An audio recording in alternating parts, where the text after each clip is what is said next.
What does it mean to be a citizen and not a consumer?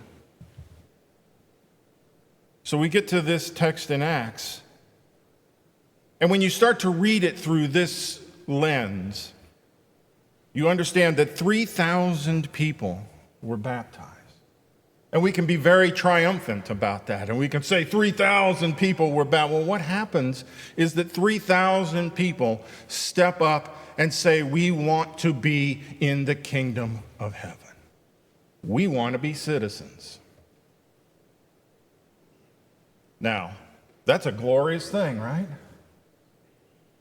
But it also is a source of tension, because it is much easier to receive in any community new faces than it is to hear new voices.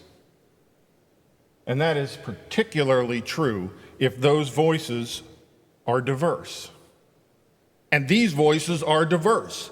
We are still at the point in chapter 2.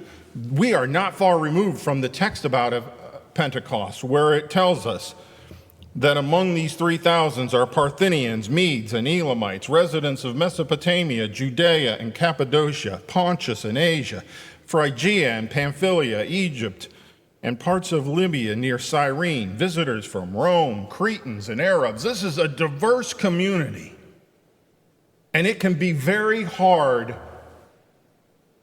for a community to hear the voices of those who are diverse. It is much easier to expect them to fit in.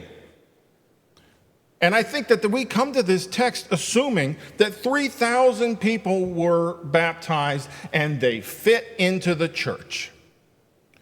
What a triumphant and glorious vision, and how incredibly naive it is.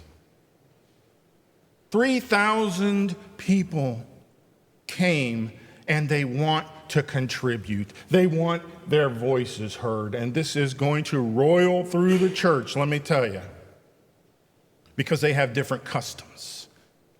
They have different ways of doing things. We're not quite there yet in this text, but when Peter and Paul start having their tiff, it's because Peter wants the new people to fit in through circumcision and table fellowship. And Paul